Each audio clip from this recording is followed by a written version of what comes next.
Big TV digital గా చూస్తున్నాం. ఇటు ఐబొమ్మ నిర్వాహకుడు రవి రిమాండ్ రిపోర్ట్ లో అయితే సంచలన విషయాలన్నీ బయటకు వస్తున్నాయి.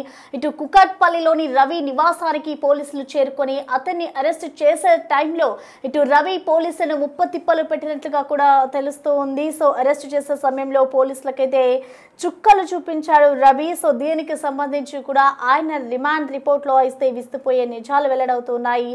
అరెస్ట్ చేసేందుకు డీసీపీ కవిత టీం అయితే రవి ఇంటికి వెళ్ళింది. సో పోలీసులు ఎంత తలుపులు తెరవమని పిలిచినా కూడా రవి కుటుంబ సభ్యు రవి స్పందించలేదు. సో ఈ నేపథ్యంలోనే 2 గంటల పాటు ఇటు పోలీసులు అయితే డోర్ ముందే నిలబడ్డారు. రవి ఎంతకైనా డోర్ ఓపెన్ చేస్తాడు, బయటికి రాగానే అరెస్ట్ చేయాలి అన్న కోణంలో అయితే ఇటు పోలీసులు దాదాపు 2 గంటల పాటు రవి ఇంటి బయటే వేచి ఉండాల్సిన పరిస్థితి కనిపిస్తోంది. సో ఒక్కసారిగా ఇటు రవి ఎంత కొట్టినా డోర్ ఓపెన్ చేయకపోవడంతో ఇటు పోలీసులు అయితే ఆ ఇంటికి సంబంధించిన డోర్ను బద్దలు కొట్టేందుకు కూడా ప్రయత్నించారు. సో ఆ సమయంలో రవి ఇంట్లో ఉండి తనకి సంబంధించిన ల్యాప్టాప్లు, సెల్ ఫోన్లు అయితే ల్యాప్టాప్కి సంబంధించిన హార్డ్ డిస్క్లు ఏవైతే ఉంటాయో వాటన్నిటిని కూడా మాయం చేయాలని ముందుగానే రవి ప్లాన్ చేసుకున్నాడు. సో ఈ నేపథ్యంలోనే వాటన్నిటిని అంటే ల్యాప్టాప్, హార్డ్ డిస్క్లు అన్నిటిని కూడా మూటగట్టాడు రవి. సో వాటన్నిటిని బాత్రూంలోని అయితే హార్డ్ డిస్క్ను దాచిపెట్టాడు. ఇటు సెల్ ఫోన్లను కూడా రవి దాచినట్లుగా తెలుస్తుంది. ఒక్కసారిగా పోలీసులు డోర్ బద్దలు కొడుతూ ఉండడంతో డోర్ తీసి ఇటు రవి అయితే బయటకు వచ్చాడు. సో దీంతో రవిని అయితే ప్రస్తుతం పోలీసులు అరెస్ట్ చేశారు. సో దీనికి సంబంధించి ఆయన్ని అదుపులోకి తీసుకున్న తర్వాత అతని వద్ద నుంచి సమాచారాన్ని రాబట్టారంటే ఎంతకాలం నుంచి ఆయన ఐబొమ్మకి సంబంధించి అసలు ఎన్ని సినిమాలు రిలీజ్ చేశాడు, దాని ద్వారా ఏ విధంగా ఆదాయం పొందుతున్నాడు, అసలు సినిమాని ఏ విధంగా తీసుకొని రిలీజ్ చేస్తున్నాడు అనే దాని మీద అయితే ఇటు ప్రస్తుతం పోలీసులు అతనిపై విచారణ చేపడుతూ ఉన్నారు. సో ప్రస్తుతం ఆయన బ్యాంక్ ఖాతాలకి సంబంధించి కూడా దాదాపు ఇప్పటివరకు అకౌంట్లో 35 బ్యాంక్ ఖాతాలు ఉన్నట్లుగా కూడా తెలుస్తోంది. సో ఆ ఖాతాల్లో దాదాపు 20 కోట్లన్నింటినీ కూడా సంపాదించినట్లుగా తెలుస్తోంది. సో ప్రెసెంట్ మనం చూసుకుంటే రవి రిమాండ్ రిపోర్ట్లో అయితే సంచలన విషయాలు వెల్లడవుతున్నాయి. ఐబొమ్మకి సంబంధించి ఇప్పటివరకు ఎంత పేమెంట్ అయితే వచ్చిందో వాటన్నింటినీ కూడా దాదాపు 35 బ్యాంక్ ఖాతాలు ఉన్నాయంటే ఒక్క పర్సన్కి అనేక బ్యాంక్ అకౌంట్స్ ఉండడం మనం చూస్తుంటాం. కానీ ఇప్పుడు రవికి 35 అకౌంట్స్ ఉండి వాటిని 20 కోట్లకు పైన సంపాదించినట్లుగా కూడా ప్రస్తుతం అయితే పోలీసులు గుర్తించారు. వాటన్నిటిని కూడా ఇటు పోలీసులు వాటి ఆధారాలు సేకరించి అసలు ఏ విధంగా ఈ మనీ సంపాదించాడు, ఇంకా ఎక్కడెక్కడ ఉన్నాయి అనే కోణంలో అతనిపై అయితే దర్యాప్తు చేస్తూ ఉన్నారు. సో దీనికి సంబంధించి ప్రస్తుతం ఇప్పటి వరకు అంటే రవిని అరెస్ట్ చేసిన తర్వాత ఆయన వద్ద నుంచి తీసుకున్న సమాచారం మేరకు ఇప్పుడు రిమాండ్ రిపోర్ట్లో తెలిపిన విషయాలు. సో ఇంకొన్ని రోజులు దీనికి సంబంధించి కూడా ఆయన పోలీసుల విచారణలో అయితే ఉన్నారు. సో పోలీసుల అదుపులో ఉన్నారు కాబట్టి దీనికి సంబంధించి అసలు రవి ఇంకా ఏం చెప్తాడు అనేది కూడా చూడాలి. సో దీనికి సంబంధించి మనం చూసుకుంటే ఇటు బాత్రూంలో కొన్ని హార్డ్ డిస్క్లని ఆయన దాచిపెట్టడం కూడా మనం చూస్తూ ఉన్నాం. సో పోలీసులు దాదాపు 2 గంటల పాటు రవి ఇంటి బయట ఉన్నారు. తాళాలు పగలగొట్టి ఇల్లు డోర్స్ పగలగొట్టేందుకు కూడా వాళ్ళు ప్రయత్నిస్తున్న క్రమంలో ఇంట్లో ఉన్న ల్యాప్టాప్స్ అలాగే సెల్ ఫోన్, హార్డ్ డిస్క్లన్నింటిని కూడా దాచిపెట్టేందుకు ఒక మూటగా కట్టాడు రవి. వాటిని పోలీసులు లోపలికి వెళ్లే లోపే బాత్రూంలో దాచిపెట్టిన పరిస్థితి కనిపిస్తుంది. ఈ ఘటనకి సంబంధించి అసలు డీసీపీ కవితతో మా ప్రతినిధి సురేష్ ఫేస్ టు ఫేస్ మరిన్ని వివరాలు అయితే వెల్లడించేందుకు సిద్ధంగా ఉన్నారు. సినిమా పైరసీ పైన సైబర్ క్రైమ్ పోలీసులు కేసు నమోదు చేసి దాదాపు 5 నెలల నుంచి కూడా ఇన్వెస్టిగేషన్ చేసి గతంలో కొంతమందిని అరెస్ట్ చేసి రిమాండ్ తరలించారు. అయితే ఈ కేసులో ఐబొమ్మకు సంబంధించిన కీలక నిందితుడు ఇమ్మిడి రవిని అరెస్ట్ చేసి రిమాండ్కి తరలించారు. ఈ కేసుకు సంబంధించి మొదటి నుంచి కూడా దగ్గరుండి ఫాలో చేస్తూ పోలీసులకు సవాల్ విసిరిన తర్వాత చాలా సీరియస్గా తీసుకొని అతన్ని అరెస్ట్ చేయడం జరిగింది. ప్రస్తుతం మనతో పాటు హైదరాబాద్ సైబర్ క్రైమ్ డీసీపీ కవిత ఉన్నారు. ఒకసారి మాట్లాడదాం. మేడం, అసలు రవిని ఎలా పట్టుకున్నారు, అతను ఎక్కడి నుండి ఇదంతా కూడా ఆపరేటింగ్ చేశారు? మనకి బేసికల్గా యాంటీ పైరసీ సెల్ వాళ్ళు ఆగస్ట్ 30th రోజు కంప్లైంట్ ఇచ్చారండి. మనం ఈ పైరసీ కేసు డిటెక్ట్ చేసి ప్రెస్ మీట్ పెట్టిన తర్వాత 29th ఆగస్టు 30th రోజు వచ్చి ఈ పైరసీ సైట్సే కాకుండా ఐబొమ్మ అని, బప్పం టీవీ అని ఇట్లా డిఫరెంట్ వెబ్సైట్స్లో కూడా పైరేటెడ్ కంటెంట్ పోస్ట్ చేస్తున్నారు, దీని మీద యాక్షన్ తీసుకోమని అక్యూజ్డ్ ఎవరైతే ఉన్నారో వాళ్ళని కూడా రిమాండ్ చేయమని చెప్పేసి వాళ్ళు కంప్లైంట్ ఇచ్చారు. దాని మీద మనం కేసు బుక్ చేసి ఇన్వెస్టిగేట్ చేయడం జరిగింది. దానిలో ఆ వెబ్సైట్స్కి సంబంధించి మొత్తము మనం అనలైజ్ చేస్తే మోర్ దాన్ 65 వెబ్సైట్స్ ఉన్నాయన్నమాట.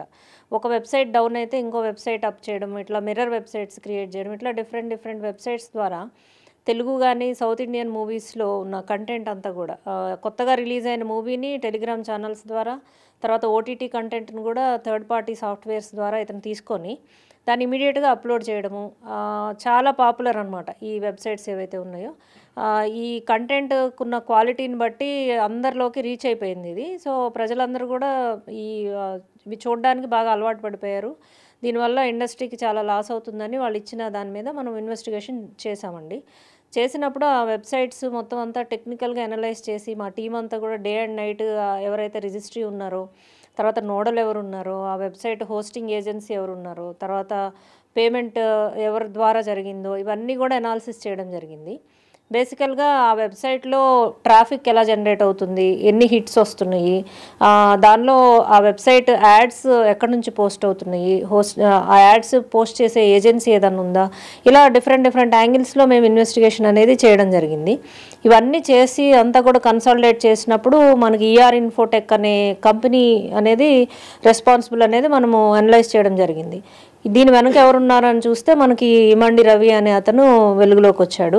సో ఇతని యొక్క bank accounts, transactions, pan cards అన్నీ కూడా ఇన్వెస్టిగేషన్లో వెరిఫై చేశాము. చేసినప్పుడు ఫేక్ ఐడీస్ తోటి, అంటే ఇతని పిక్చరు వేరే అతని పేరుతోటి కొన్ని డ్రైవింగ్ లైసెన్స్లు, పాన్ కార్డ్స్ తీసుకోవడము, అకౌంట్స్ ఓపెన్ చేయడము, అకౌంట్స్ ట్రాన్సాక్షన్స్ చూస్తే క్రోర్స్లో ఉందన్నమాట. సో పర్ మంత్ కూడా 10 to 15 lakhs అమౌంట్ ఇతని అకౌంట్స్లో క్రెడిట్ కావడము. ఇతని ట్రావెల్ హిస్టరీ చూస్తే 2 monthsకి యూరోప్లో డిఫరెంట్ కంట్రీస్కి తిరగడము, ఇవన్నీ కూడా ఐడెంటిఫై చేసి ఇతనే మెయిన్ అక్యూజ్డ్ ఉంటాడు అనేది మేము కన్క్లూజన్కి రావడం జరిగింది. ఎందుకంటే ఇతనికన్నా ముందు మేము ఇంకా ఇద్దరిని తీసుకొచ్చాం. యాక్చువల్గా వెబ్సైట్ క్రియేట్ చేసినటువంటి డీటెయిల్స్ ఆధారంగా ఇద్దరిని పట్టుకొచ్చి వాళ్ళని కూడా రిమాండ్ చేయడం జరిగింది. అయితే వాళ్ళకి ఇంత కీ రోలు మాకు కనపడలేదు. సో మెయిన్ అక్యూజ్డ్ ఎవరు అనే దాని మీద చేసినప్పుడు ఇతను మనకి దొరికాడు ఫైనల్గా. ఫారెన్లో ఉన్నాడు ఇతను, ఇక్కడ లేడు అనే దాని మీద మనము ఎల్ఓసి పెట్టాలి అని అనుకుంటున్న సమయంలోనే అదే రోజు ఇక్కడ ల్యాండ్ అవ్వడం జరిగింది ఫ్రాన్స్ నుంచి. సో అతను అప్రహెండ్ చేసి తీసుకొచ్చి మనం రిమాండ్ చేయడం జరిగింది. ఇప్పుడు ఐబొమ్మలో కింగ్ పిన్ అరెస్ట్ చేశారు. అసలు పైరసీ ఆగుతుందా, ఇంకా ముప్పు పొంచి ఉందా మేడం దీనికి సంబంధించి? పైరసీ ముప్పు ప్రజలు చూస్తున్నన్ని రోజులు, ఇల్లీగల్ మనీ సంపాదించాలనే ఉద్దేశాలు జనాలకు ఉన్నన్ని రోజులు కంటిన్యూ అవుతుందండి. ఆ పైరసీని స్టాప్ చేయలేము. దొంగతనాలు ఎలాగా రెగ్యులర్గా జరుగుతాయో ఇది కూడా డిజిటల్ థెఫ్టే. పైరసీ ఈజ్ నథింగ్ బట్ ఇది కూడా ఒక వన్ వే ఆఫ్ థెఫ్టే కదా. కంటెంట్ వాళ్ళది కాదు, వాళ్ళు దాన్ని ఎన్కాష్ చేసుకుంటున్నారు. సో ఇల్లీగల్ మీన్స్లో దాన్ని సోర్స్ చేసుకొని దాన్ని అప్లోడ్ చేస్తున్నారు. సో ప్రజల్లో మార్పు రానంత వరకు, ఇట్లా ఫ్రాడ్యులెంట్ మనీ సంపాదించాలనే దురాశ చావనంత వరకు కూడా ఇది కంటిన్యూ అవుతుంది. అదే టైంలో ప్యారలల్గా పోలీసు అట్లాగే ఇన్వెస్టిగేషన్ ఏజెన్సీస్ కూడా ఇన్వెస్టిగేషన్ కంటిన్యూ చేసి ఎప్పటికప్పుడు దీన్ని కట్టేలు చేయడానికి మా ప్రయత్నం అయితే కొనసాగుతుంది. అంటే మేడం, సినిమా ఇండస్ట్రీకి మీరు ఇచ్చిన సూచనలు ఏంటి, పైరసీ కాకుండా వాళ్ళు తీసుకోవాల్సిన జాగ్రత్తలు ఏంటి, పోలీస్ పరంగా ఎలాంటి సూచనలు వాళ్ళకి చేశారు? మనము ఇంతకుముందు ఆగస్టులో పెట్టిన ప్రెస్ మీట్లో కూడా చాలా సూచనలు చేయడం జరిగింది. ఎస్పెషల్లీ డిజిటల్ సర్వీస్ ప్రొవైడర్స్ ఎవరైతే ఉన్నారో, cube and UFO and all other groups కూడా వాళ్ళు ఎలాంటి ప్రికాషన్స్ తీసుకోవాలి, వాళ్ళ సిస్టమ్స్ని ఎలా అప్గ్రేడ్ చేసుకోవాలి, ఓఎస్ని ఎలాగా లేటెస్ట్ది వాడాలి, ఫైర్ వాల్స్, ఇవన్నీ కూడా కొన్ని ప్రికాషన్స్ వాళ్ళకి చెప్పడమే కాకుండా 24/7 వాళ్ళకు ఒక టీం ఉండాలి. ఎవరంటే ఏదన్నా హ్యాకింగ్ కానీ ఎలాంటి అటెంప్ట్ ఉన్నా కానీ ఇమీడియట్గా దాన్ని డిటెక్ట్ చేసి కౌంటర్ చేసే టీం అనేది ఉండాలి అనేసి వాళ్ళకి సజెస్ట్ చేశాము. వాళ్ళు ఆల్రెడీ కూడా ఒక యాంటీ పైరసీ సెల్ ఉంది, ఒక 6 years నుంచి ఉందని మనం మార్నింగ్ కూడా విన్నాము. యాంటీ పైరసీ సెల్ వాళ్ళే మనకి యాక్చువల్లీ కంప్లైంట్ కూడా ఇచ్చారు. ఆ సెల్ కూడా చాలా యాక్టివ్గా పనిచేస్తుంది, వాళ్ళది ఫోరెన్సిక్ ఎనాలిసిస్ ఇవన్నీ కూడా చేస్తున్నారు. అయితే ఈ టీం కూడా ఉంటే, అంటే దాన్ని ఏమంటారంటే ఎక్స్పర్ట్స్ టీము కూడా వాళ్ళకు ఉండి సర్వేలెన్స్ అనేది కంటిన్యూ చేస్తూ ఈ డిజిటల్ పైరసీ అనే దాన్ని కట్టేలు చేయడానికి క్యామ్ కార్డింగ్ జరగకుండా థియేటర్స్లో ప్రికాషన్స్, అట్లాగే హ్యాకింగ్ జరగకుండా సిస్టమ్స్ని సెక్యూర్ చేసుకోవడము, అట్లాగే టెలిగ్రామ్ ద్వారా ఇంకా ఇల్లీగల్ మీన్స్లో కంటెంట్ షేర్ కాకుండా వాళ్ళ దగ్గర కట్టేలు చేయడం, ఇలా అన్ని ఆల్ యాంగిల్స్లో 360 degrees కూడా మనము యాక్షన్ తీసుకోవడం ద్వారా దీన్ని నిరోధించవచ్చండి. మేడం, ఇప్పుడు ఇమ్మిడి రవి అసలు ఆయన బ్యాక్గ్రౌండ్ ఏంది, ఎక్కడి నుంచి పైరసీ వైపు ఎలా మళ్ళాడు, అతనికి ఇంకా ఎవరో సహకరించారు, వారందరిపైన ఏమైనా ఐడెంటిఫై చేశారు? ఇమండి రవి బీఎస్సీ కంప్యూటర్స్ చేశారండి వైజాగ్లో, ఆంధ్ర యూనివర్సిటీలో. చేసిన తర్వాత ముంబైలో ఎంబీఏ చేశారు. ఇక్ఫై యూనివర్సిటీ నుంచి ఎంబీఏ చేసి అతను web services, web designing, website hosting అన్నీ కూడా expert. So first ER Infotech అని ఒక కంపెనీ పెట్టుకున్నాడు. మన కూకట్పల్లి ఏరియాలో ఒక అపార్ట్మెంట్లో ఉంటూ ఈ కంపెనీని పెట్టాడు. ఆ కంపెనీ యొక్క ఇన్కమ్ తక్కువ ఉండేసరికి ఇతను అదే క్రమంలో మ్యారేజ్ చేసుకోవడము, ఇంటర్ ఫెయిత్ మ్యారేజ్ చేసుకోవడము, ఫ్యామిలీ ఇష్యూస్ వల్ల అతను కండిషన్, ఎకనామికల్ కండిషన్ సరిగా లేకపోవడం, ఇన్కమ్ తక్కువ ఉందనేసి వాళ్ళ బంధువులు చేసినటువంటి కామెంట్స్, వీటన్నిటి వల్ల ఇతను ఏంటంటే ఈజీగా తక్కువ టైంలో ఎక్కువ డబ్బులు సంపాదించాలి అనే ఉద్దేశం డెవలప్ చేసుకున్నాడు. ఈ క్రమంలో వైఫ్తో డివోర్స్ అయిపోయినాయి. ఎలా మనీ ఎర్న్ చేయాలనేది ఆలోచిస్తున్నప్పుడు ఇతనికి ఈఆర్ ఇన్ఫోటెక్ని టెంపరీగా హోల్డ్ చేసి ఈ పైరసీ వైపుకు దృష్టి మళ్లించాడు. దీనిలో అయితే మనకి తక్కువ టైంలో ఎక్కువ మనీ పొందొచ్చు అనే ఉద్దేశంతో ఈ వెబ్సైట్ డిజైనింగ్ అనేది, పైరసీ వెబ్సైట్ అనేది డిజైన్ చేసి దీన్ని హోస్ట్ చేశాడు అనమాట. దీనికి అదే టైంలో దీని ప్రకారము కోవిడ్ రావడము, ప్రజలు ఆన్లైన్ కంటెంట్ చూడడము, థియేటర్స్కి వెళ్ళలేకపోవడము, ఇవన్నీ దృష్ట్యా డబ్బులు పెట్టి ఓటీటీలో చూడలేకపోవడం, వీటన్నిటి దృష్ట్యా ఈ వెబ్సైట్స్కి పాపులారిటీ చాలా పెరిగిపోయేసరికి ఇతను ఇంకా డిఫరెంట్ పేర్ల మీద అకౌంట్స్ ఓపెన్ చేసి, ఇంకా ఒక వెబ్సైట్ని ఈ మూవీ వాళ్ళు డైరెక్టర్స్, ప్రొడ్యూసర్స్ డౌన్ చేస్తే ఇంకో మిర్రర్ వెబ్సైట్ క్రియేట్ చేయడము, ఇట్లా టెక్నిక్స్ ఫాలో అయ్యాడు అనమాట. 22 నుంచి ఇంకా పెంచి ఇతని యొక్క ఆపరేషన్స్ ఓవర్సీస్లో, ఈ సర్వర్స్ అన్నీ కూడా ఓవర్సీస్లోనమాట. మనకి స్విట్జర్లాండ్, ఆమ్స్టర్డామ్, నెదర్లాండ్స్ ఇక్కడ ఉన్నాయి. సో ఈ సర్వర్స్ని అక్కడ నుంచి యూస్ చేసుకొని ఎక్కడ క్లూ రాకుండా, ఎవరు పట్టుకోకుండా అకౌంట్స్ కానీ అన్నీ కూడా ఆపరేషన్ చేయడం, ఇదంతా చేస్తున్నాడండి. ఈజీ మనీ తక్కువ టైంలో పొందాలి అనే ఉద్దేశంతో ఇతను తనకున్న టెక్నికల్ బ్యాక్గ్రౌండ్ని యూస్ చేసి ఈ యొక్క నెట్వర్క్ అంతా కూడా డెవలప్ చేశాడు. మేడం, మొత్తం కోట్లాది రూపాయలు ట్రాన్సాక్షన్ జరిగింది అంటారు. ఎగ్జాక్ట్గా రవి ఎన్ని కోట్ల రూపాయలు ట్రాన్సాక్షన్ చేశాడు, ఎంత సంపాదించాడు, అవన్నీ ఎక్కడ పెట్టుబడిగా పెట్టాడు? ఇతను మన అనాలిసిస్లో ఇప్పటి వరకు మనకు దొరికినటువంటి అనాలిసిస్ ప్రకారము ఒక 4 అకౌంట్స్ యొక్క ట్రాన్సాక్షన్స్ మనం అనలైజ్ చేశాము. దీనిలోనే 20 crores of rupees over a period of 5-6 years ఇతను సంపాదించినట్టు మన దృష్టికి వచ్చింది. ప్రజెంట్ అతని అకౌంట్లోనే 3.5 crores ఉంటే దాన్ని ఫ్రీజ్ చేయడం జరిగింది, ఆల్రెడీ నోటీస్ పంపించి. ఇంకా అతనికి మనం సీజ్ చేసినప్పుడు ఫిజికల్గా బ్యాంక్ కార్డ్స్, చెక్ బుక్స్ 25-35 అట్లా దొరికినాయి. సో అవన్నీ ఏ బ్యాంకులో ఉన్నాయి, ఆ బ్యాంకులో అకౌంట్ ఉందా, దానిలో ఎంత మనీ ఉంది, ఇవన్నీ కూడా బ్యాంక్స్కి మనం నోటీసెస్ పంపడం జరిగింది. ఇవన్నీ వచ్చి మనీ ట్రయల్ అనాలిసిస్ అంతా చేస్తే వాల్యూమ్ ఆఫ్ ట్రాన్సాక్షన్ ఎంత, ఇతను ఎంత ఎర్న్ చేశారు అనేది మనకు తెలుస్తుందండి. మొత్తం ఏమైనా ఇక్కడ ఆస్తులు ఏమైనా కూడబెట్టాడా మేడం? హైదరాబాద్లో రవికి సంబంధించిన ఆస్తులు ఉన్నాయా? పోలీసులు దర్యాప్తులు అవి జప్తు చేసే అవకాశం ఏమైనా ఉంది? ఉన్నాయండి. ఇక్కడ అతనికి ఒక ఓన్ హౌస్ ఉంది, అపార్ట్మెంట్ ఒకటి ఉంది. సో అక్కడ నుంచి అప్రహెండ్ చేసాం మనము. అట్లాగే వైజాగ్ నేటివ్ కాబట్టి వైజాగ్లో కూడా అతనికి ఇల్లు ఉన్నట్టు తెలిసింది. ఇంకా ఇవే కాకుండా ఇంకా ఏమన్నా ఉన్నాయా, ఇతను ఏమైనా ఎర్న్ చేశాడా, ఇవన్నీ కూడా అనలైజ్ చేసి అలాంటి 107 BNS ప్రకారం మనము ఫ్రాడ్ అమౌంట్ని ఆక్షన్ చేసి విక్టిమ్స్కి ఇవ్వడానికి కూడా ఒక అవకాశం ఉంది. సో అదేమన్నా చేయొచ్చా, లీగల్ ఇదంతా కూడా ఒపీనియన్ తీసుకొని ఫర్దర్గా మేము దానిలో కూడా ప్రొసీడ్ అవుతాం. ఫిలిం ఇండస్ట్రీ ఇన్ని కోట్ల రూపాయలు నష్టపోయాం అంటున్నారు. ఏ విధంగా అంచనా వేశారు మేడం? అంటే రవి వల్ల ఇంత నష్టం, అంటే దేశవ్యాప్తంగా పైరసీ వల్ల 22,000 కోట్ల నష్టం జరిగింది అంటారు. అది ఏ విధంగా నష్టం జరిగిందని అంచనా వేశారు? దానివల్ల రవికి ఎంత లాభం పొందింది మేడం? ఇది 22,000 కోట్లు నష్టం అనేది పైరసీ సెల్ వాళ్ళు ఇచ్చిన కంప్లైంట్లో ఇచ్చారండి. తెలుగు ఇండస్ట్రీకే పర్టికులర్గా 3,700 కోట్లు ఒక సంవత్సరంలో లాస్ అని వాళ్ళు ఇచ్చారు. అంటే వాళ్ళ అనాలిసిస్ ఏంటి అని చెప్పిన దాన్ని బట్టి రిలీజ్ అయిన మూవీస్ అన్నీ కూడా, ఒక ఇయర్లో రిలీజ్ అయిన మూవీస్ అన్నీ నార్మల్గా పైరసీ లేకుండా కనుక అవి డిస్ప్లే అయితే ఎంత ఇన్కమ్ జనరేట్ అవుతుంది, ఈ పైరసీ వల్ల ఇన్కమ్ లాస్ ఎంత అయింది అనేది వాళ్ళు క్యాలిక్యులేషన్ చేసి మనకు అది ఇచ్చారనమాట. వాళ్ళు ఇచ్చిన కంప్లైంట్ని బట్టి మూవీస్ దాని ఇన్కమ్ లాస్కి సంబంధించి వాళ్ళు ఇచ్చిందే క్రైటీరియా. సో ఆ డేటాని బట్టి ఇంత లాస్ అయింది అనేది మనం చెప్తున్నాం అనమాట. మేడం, ఇప్పుడు పైరసీకి సంబంధించి పోలీసులకే సవాల్ విసిరారు. అసలు ఐబొమ్మని పట్టుకోలేరు, దమ్ముంటే పట్టుకోండి అని చెప్పేసి కూడా గతంలో ఉన్న సిపికి మెసేజ్ స్వయంగా పెట్టడం జరిగింది. ఆ తర్వాత మీరు చాలా వర్క్ చేసి దగ్గరుండి కేసులో అరెస్ట్ చేసి ఏ కీ రోల్ ఏంటిది మేడం అసలు ఇందులో? కీ రోల్ అంటే అంతకుముందే పైరసీ కేసు మనం డిటెక్ట్ చేశాము. అది చాలా పెద్ద కేసు. ఓవరాల్ 4-5 స్టేట్స్లో ఆపరేషన్స్ చేసి 10 మెంబర్స్ని అరెస్ట్ చేశాము. దాన్ని అరెస్ట్ చేసేసరికి ఇతను ప్యానిక్ అయ్యాడు. బేసికల్గా మనం అట్లా తీసుకోవచ్చు. ఎందుకంటే హ్యాకింగ్ చేయడం ఇవన్నీ కూడా అప్పటి వరకు బయటికి రాలేదు. ఇండియాలో మొదటిసారి మనం చెప్పడం జరిగింది. సో అదే టైంలో ప్రొడ్యూసర్స్కి వీళ్ళందరికీ కూడా అప్పుడు సిపి గారు మీటింగ్ పెట్టి ప్రికాషన్స్ అన్నీ కూడా చెప్పారు. ఇవన్నీ డెవలప్మెంట్స్ కూడా పబ్లిక్ ఫోరంలో ఉన్నాయి, అందరూ ఫాలో అవుతున్నారు. సో ఇవన్నీ చూసిన తర్వాత న్యాచురల్గా నెక్స్ట్ నా దగ్గరికి వస్తారేమో అనే ఇది ఉంటుంది ఎవరికైనా. ఎందుకంటే అతను మేజర్ పర్సన్ లాస్ కాజ్ చేసే వాళ్ళల్లో. సో నెక్స్ట్ నేనే టార్గెట్ అవుతాను, అతని మీద కంప్లైంట్ ఇచ్చినట్టు కూడా బేసికల్గా తెలుస్తుంది.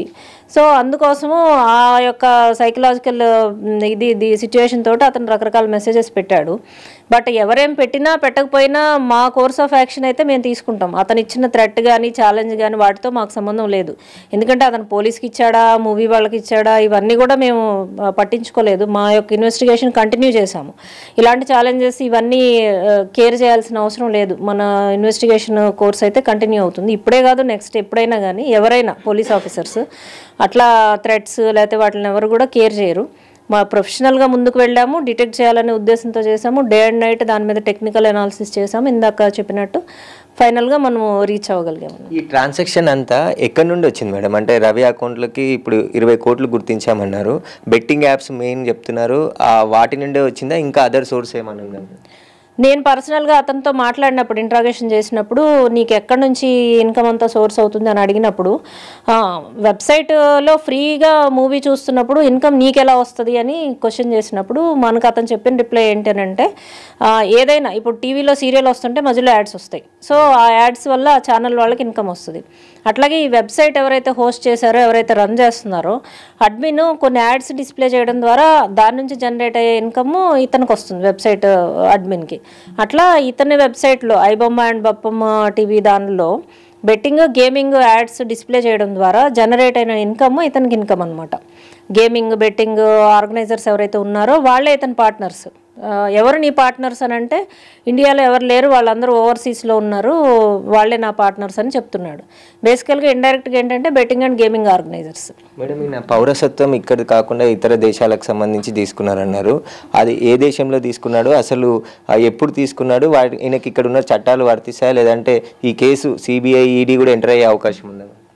డెఫినెట్గా అండి. అంటే వాల్యూమ్ ఆఫ్ ట్రాన్సాక్షన్స్ క్రోర్స్లో ఉన్నాయి కాబట్టి సిపి గారు మార్నింగ్ కూడా చెప్పారు, సార్ యొక్క ఇన్స్ట్రక్షన్స్ ప్రకారం మేము ఈడీకి అట్లాగే సిబిఐకి కూడా ఇంటిమేషన్ ఇస్తాము, ఈ డీటెయిల్స్ అన్నీ కూడా షేర్ చేసి మనీ ట్రయల్ అనాలిసిస్ ఇవన్నీ కూడా వాళ్ళు చేస్తారు. ఇతను ఇంత ఎత్తున ఇది చేస్తున్నాడు కాబట్టి వాళ్ళు డెఫినెట్గా టేకప్ చేసి దాన్ని ఇంకా ఎక్కడెక్కడ ఉన్నాయి నెట్వర్క్ అంతా నడిపిస్తున్నాడు అనే దాని మీద కూడా వాళ్ళు ఫోకస్ చేస్తారండి. అంటే ఈ పౌరసత్వం నిజమేనా? పౌరసత్వం నిజమే. మేము సీజ్ చేసాము అతని పాస్పోర్ట్. చూసినప్పుడు ఏంటంటే ఇండియన్ సిటిజన్షిప్ రినౌన్స్ చేసి ఇండియన్ పాస్పోర్ట్ క్యాన్సిల్ చేసుకొని సెయింట్ కిట్స్ నేవీస్ అని కరీబియన్ ఐలాండ్ కంట్రీది పౌరసత్వం తీసుకున్నాడండి. మార్నింగ్ కూడా చూపించారు, సిపి గారు కూడా పాస్పోర్ట్ చూపించడం జరిగింది. ఆ కంట్రీ తీసుకున్నాడు. ఎందుకు తీసుకున్నావు నువ్వు అని అంటే, అతను ఏమంటాడంటే, ఇండియాలో అయితే అమౌంట్ మనకి ట్యాక్సిబుల్, అక్కడ కంట్రీలో అయితే నా పార్ట్నర్స్ అక్కడ ఉన్నారు కరీబియన్ ఐలాండ్స్లో, యూరోపియన్ కంట్రీస్లో, వాళ్ళతో కమ్యూనికేషన్ ఈజీ అవుతుంది, హోస్టింగ్ ఈజీ అవుతుంది నాకు, అందుకోసం తీసుకున్నాను అని చెప్తున్నాడు. అంటే కోర్టులో ఏమైనా తప్పించుకునే అవకాశం ఉంటుందా మేడం లీగల్గా? ఎందుకంటే నేను ఇక్కడ పౌరసత్వమే లేదు అని చెప్పేసి కోర్టులో కానీ మీరు ఇన్వెస్టిగేషన్ చేసి ఎలాంటి ఆధారాలు చూపించబోతారు? లీగల్గా అయితే సిటిజన్స్ కాని వాళ్ళు ఫారినర్స్ని తప్పించుకోవడానికి ఎలాంటి ఇది లేదండి. ఎవరైనా క్రైమ్ అనేది చేస్తే యాజ్ పర్ ఇండియన్ యాక్ట్ చట్టాల ప్రకారము వాళ్ళు ఏమంటారు, లైబుల్ టు బి పనిష్డ్ అనమాట. సో ఫారినర్స్ అయినా చాలామందిని మనం అరెస్ట్ చేస్తుంటాము, వాళ్ళు అఫెన్స్ చేశారు కాబట్టి ఇండియన్ సాయిల్ మీద మనం అరెస్ట్ చేస్తాము. ఇప్పుడు అతను డిస్ప్లే చేస్తున్న కంటెంట్ అంతా ఇండియన్సే చూస్తున్నారు కదా, ఆ పైరసీ అంతా ఇక్కడే జరుగుతుంది. సో అతను నేను ఫారినర్ అని క్లెయిమ్ చేయడానికి కానీ, చట్టం నుంచి ఎస్కేప్ అవ్వడానికి కానీ ఎలాంటి స్కోప్ లేదు. ఆయన విడాకులు ఎప్పుడు జరిగాయి మేడం? ఇంకా వాళ్ళ భార్యతో టచ్లో ఉండడం కానీ ఏమైనా ఉందా మేడం? అసలు అతను నాకు చెప్పిన దాన్ని బట్టి 16లో మ్యారేజ్ అయింది, 17లో విడాకులు అయినాయి అని చెప్పాడు. భార్య ఒక డాటర్ కూడా ఉందన్నాడు. వాళ్ళతో ఎటువంటి సంబంధం ఇతనికి లేదని కూడా క్లియర్గా చెప్పాడు. వాళ్ళు ఇక్కడ కూడా ఉండరు, ఎక్కడో వేరే కంట్రీలో ఉంటారు అన్నట్టు తెలిసింది మనకి. వాళ్ళ గురించి కానీ డీటెయిల్స్ కానీ అతనేమి రివీల్ చేయలేదు. ఇతను అసలు కమ్యూనికేషన్లోనే లేడని తెలిసింది. వైఫ్కి ఏమన్నా డబ్బులు పంపిస్తున్నాడా అని మేము చూసాం. మాకు కూడా ఎందుకు డౌట్ వచ్చిందంటే అసలు మ్యారీడా అన్మ్యారీడా, 39 years అంటే మరి ఫ్యామిలీ ఎవరు అని చూస్తే ట్రాన్సాక్షన్స్లో మనకి ఎక్కడ వైఫ్ కానీ ఎవరు కనపడలేదన్నమాట. మనీ మనం ట్రాన్స్ఫర్ చేసినాయి అది వెరిఫై చేసినప్పుడు ఇతను సింగిల్గా ఏమైనా ఉంటున్నాడా, ఫాదర్తో మాత్రం ఉంటుంది కమ్యూనికేషన్ ఇట్లాగా. సో అవన్నీ చూసి పట్టుకుని వచ్చినప్పుడు అడిగినప్పుడు ఈ విషయం చెప్పాడు అనమాట. అయితే రవిని ప్రస్తుతం చెంచల్గూడ జైలుకి రిమాండ్కి తరలించడం జరిగింది. కస్టడీ 7 రోజుల పాటు కస్టడీ కోరుతూ కూడా పోలీసులు కోర్టులో పిటిషన్ దాఖలు చేశారు. రేపు విచారణకు వస్తే మరింత లోతుగా ఈ కేసులో దర్యాప్తు చేస్తామని చెప్పేసి కూడా పోలీసులు చెప్తున్నారు. పైరసీ అనేది చట్టవిరుద్ధం కాబట్టి ఎవరు కూడా ఇలాంటి పైరసీ వీడియోలు చూడొద్దు. ఒకవేళ పైరసీ చేసినా వారిపైన చట్ట ప్రకారం చర్యలు తీసుకుంటామని చెప్పేసి కూడా పోలీసులు చెప్తున్నారు. కెమెరామెన్ లక్ష్మీకాంత్తో సురేష్, బిగ్ టీవీ, హైదరాబాద్.